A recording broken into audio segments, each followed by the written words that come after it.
নমস্কার বন্ধুরা, আমি সঞ্চারী আর আমার চ্যানেল ইজ কুকিংয়ে আপনাদের সকলকে স্বাগত। আজকে নিয়ে এসেছি নরম নরম ফুলকো ফুলকো সুজির লুচি আর 5 মিনিটে তৈরি হয়ে যায় এমন একটা আলুর তরকারির রেসিপি নিয়ে, যেটা বানাতে সময় লাগে অত্যন্ত কম আর খেতে লাগে ততটাই ভালো। সুজির লুচি বানানোর জন্য প্রথমে সুজির একটা ডো বানিয়ে নিতে হবে।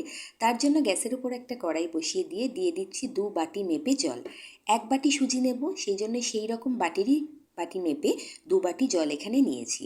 জলটা একটু গরম হওয়া শুরু হতে এর মধ্যে দিয়ে দিলাম বেশ কিছুটা পরিমাণে সাদা তিল, অল্প একটু পরিমাণে দিয়ে দিলাম চিলি ফ্লেক্স, দিয়ে দিচ্ছি বেশ কিছুটা পরিমাণে কুচনো ধনেপাতা, দিয়ে দেবো স্বাদ অনুযায়ী নুন, দিয়ে জলটাকে ফুটতে দেব। সুজির লুচি বানানোর জন্য কিন্তু প্রথমেই মনে রাখতে হবে যতটা সুজি আপনি নেবেন বাটি মেপে, ঠিক সেই বাটি মেপেই তার ডাবল জল আপনাকে দিতে হবে। 1 বাটি সুজির জন্য 2 বাটি জল, 2 বাটি সুজির জন্য 4 বাটি জল, রেশিওটা এরকমই থাকবে।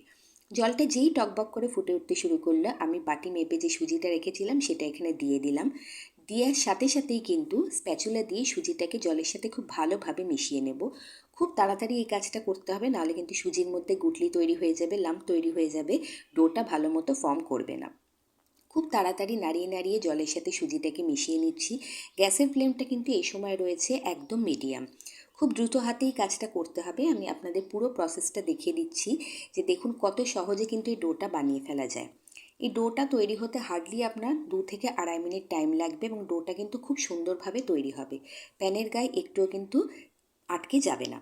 যখন ডোটা অল্প অল্প করে জলটা শুষে নিয়ে প্যানটা অল্প অল্প সাইড থেকে ছাড়তে শুরু করবে, তখন এর মধ্যে দিয়ে দিতে হবে সামান্য একটু পরিমাণে তেল। আমি রিফাইন্ড অয়েল হাফ চামচ মতো এখানে দিলাম, দিয়ে আবারও দ্রুত হাতে নাড়ছি। গ্যাসের ফ্লেমটা কিন্তু মিডিয়ামেই রয়েছে। দেখুন নাড়তে নাড়তে সুজি কিন্তু আস্তে আস্তে প্যানটাকে ছাড়তে শুরু করেছে, অ্যাসেম্বল করা শুরু করেছে, এবং ধীরে ধীরে এটা যখন ফোল্ড হতে শুরু করবে স্প্যাচুলা দিয়ে, তখন বুঝবেন যে ডোটা বানানো কিন্তু পারফেক্ট হয়ে গেছে। এখন দেখুন প্যানের গায়ে সেভাবে কিন্তু কোনো রকম সুজি লেগে নেই। সুজি খুব সুন্দর একটা শেপ নিয়ে নিয়েছে এবং স্প্যাচুলা দিয়ে এটাকে খুব সুন্দরভাবে কিন্তু এদিক ওদিক করে ফোল্ড করে নেওয়া যাচ্ছে। ঠিক এই পজিশনে সুজি যখন চলে আসবে, গ্যাসের ফ্লেমটাকে বন্ধ করে দেব, দিয়ে এটাকে ইনস্ট্যান্ট অন্য একটা পাত্রের মধ্যে শিফট করাবো, কারণ কড়াইটা গরম রয়েছে। বেশিক্ষণ এর মধ্যে থাকলে কিন্তু সমস্ত এর যে ময়েশ্চার সেটা সুজি শুকনো হয়ে যাবে, সুজি সেই ময়েশ্চারটা টেনে নেবে, ফলত সুজি একদম ঝুরঝুরে হয়ে যাবে। একটা পাত্রে আমি একটুখানি তেল ব্রাশ করে রেখেছিলাম, তার মধ্যে এই সুজিটাকে দিয়ে দিলাম ডোটা।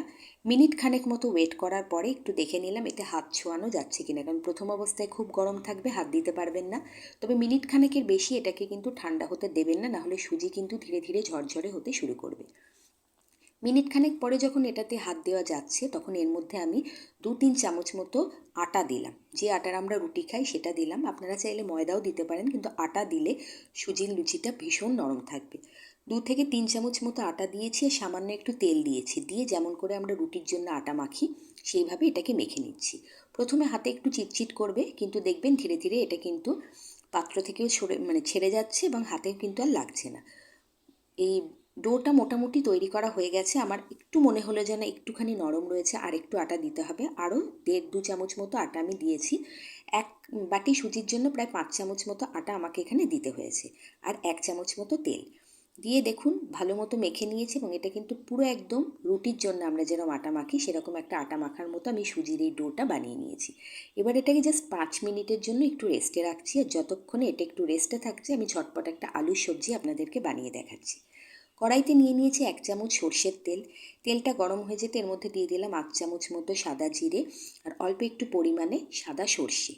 সাথে দিয়ে দিচ্ছি অল্প একটু শুকনো লঙ্কা ফাটিয়ে, আর দিয়ে দিচ্ছি বেশ কিছুটা কারি পাতা। যখন এই মশলাটা ভাজার একটা সুন্দর গন্ধ আসবে, এর মধ্যে দিয়ে দেব আলু। আলু গোটা আলু 2-3টে আমি সিদ্ধ করে রেখে তারপর ছোট ছোট পিস করে কেটে নিয়েছি, ফলত আলুটা সিদ্ধই আছে, আলুটা কুকড, আলুটার পিছনে আর সময় নষ্ট আমাদের করতে হবে না। যখন মশলাটা ভাজা হয়ে যাবে, ছোট ছোট করে কেটে রাখা সিদ্ধ আলুগুলো এর মধ্যে দিয়ে দিতে হবে। আলু দিয়ে দিলাম।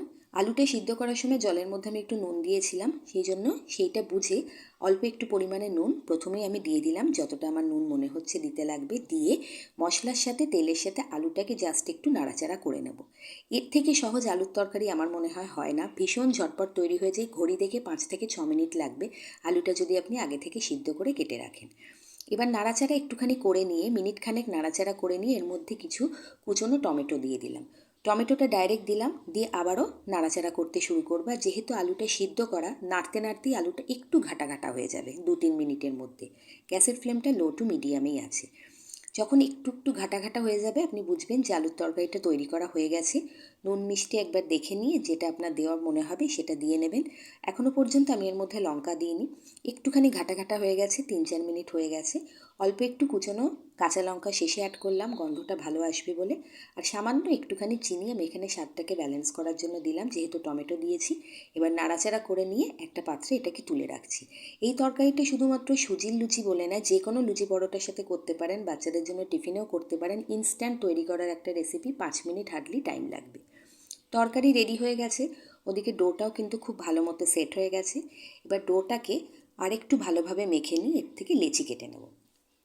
লেচি কাটার সময় যেরকম আমরা লুচির জন্য লেচি কাটি, সেরকম কিন্তু ছোটো লেচি কাটবেন না, যেহেতু এটা সুজি, এটা কিন্তু ভীষণ নরম, নাহলে একটু বেলতে অসুবিধা হবে। সেই জন্য লেচিগুলো একটু বড় মাপের, রুটির গুটি যেরকম আমরা বানাই বা রুটির যেরকম লেচি বানাই সেরকম করে বানাবেন।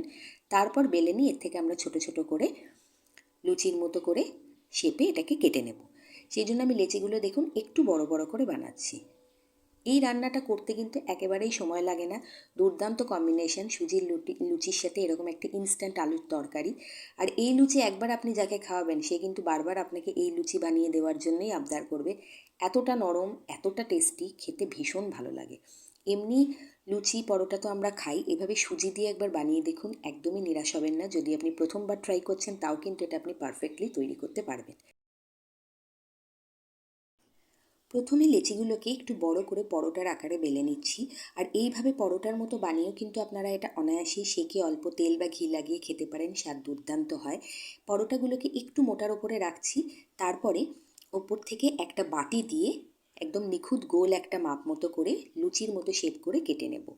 তাতে কি হবে, গোলটা পারফেক্ট হবে, লুচিগুলো দেখতে ভালো হবে। এবার এই যে লুচিগুলো সেগুলো আমি বলে দিই, একটু মোটার ওপরে রাখবেন, না হলে লুচিটা যেই মুহূর্তে তেলে যাবে সে কিন্তু ফুলবে, এবং ফোলার পরে ওপরের পোর্শনটা যখনই স্ট্রেচ করবে তখন কিন্তু ফেটে যেতে পারে বেশি পাতলা হলে। সেই জন্য একটু মোটার ওপরে লুচিগুলোকে বেলবেন। একটা একটা করে সবকটা লুচি আমি আগে তৈরি করে নিচ্ছি। আর এখানে আর একটা কথা বলে রাখি, সুজির ডো বানিয়ে যখন লুচি বানাবেন না তখন সেগুলো কিন্তু একবারেই করে নেবেন। ওটাকে আলাদা করে রেখে দেবেন না পরে তৈরি করার জন্য, তাহলে কিন্তু সুজি অনেক নরম হয়ে যায়, পরের দিকে গিয়ে কিন্তু সেই লুচিগুলো অত পারফেক্টলি তৈরি হয় না। সেই জন্য এগুলোকে, যেহেতু এটি ইনস্ট্যান্ট মেড, খুব তাড়াতাড়ি তৈরি হয়ে যায়, সেই জন্য যখন করবেন একবারেই করে নেবেন। একটা একটা করে সবকটা লুচি আমি বানিয়ে নিলাম, লুচি শেপ। এবার তেল আমি অলরেডি গরম করতে বসিয়ে দিয়েছি, রিফাইন্ড অয়েল গরম করতে বসিয়ে দিয়েছি। ভালো মতো গরম তেলের মধ্যে লুচিগুলোকে এক এক করে আমি ছেড়ে দিচ্ছি। লুচিগুলোকে ছেড়ে দেওয়ার পরে গ্যাসের ফ্লেমটাকে একটু কমিয়ে মিডিয়ামে করে দিয়েছি। আর দেখুন ওপর থেকে একটু একটু করে চাপ দিতে দিতেই কিন্তু লুচিগুলো খুব সুন্দর পারফেক্ট বলের মতো করে ফুলতে শুরু করেছে। প্রত্যেকটা লুচি আপনার ফুলবে, এটুকু আমি গ্যারান্টি দিয়ে বলতে পারি। আর লুচির রঙ খুব একটা বেশি পরিবর্তন করবেন না, এদিক ওদিক ঘুরিয়ে একটু সাদাটে সাদাটে থাকলেই কিন্তু সুজির লুচি দেখতে ভালো লাগে। নিচের দিকটা আমার একটু লালচে হয়ে গেছিলো, তো ওপরের দিকটা বেশ সুন্দর একটা কালার রয়েছে। এই অবস্থায় আমি একটা একটা করে তুলে নিচ্ছি। প্রত্যেকটা লুচি ফুলবে, দুর্দান্ত খেতে হবে, নরম তুলতুলে থাকবে অনেকক্ষণ পর্যন্ত, এই ছোট ছোট টিপগুলো যদি আপনি ফলো করেন তো। অবশ্যই সুজিটা মাখার সময় একটুখানি ময়দা বা আটার ব্যবহার করবেন, না হলে কিন্তু খুব ভালো মতো সুজিগুলো ফুলতে চাইবে না। আমি একটা ছিঁড়ে আপনাদেরকে দেখিয়ে দিচ্ছি যে লুচিটা কত নরম হয়েছে।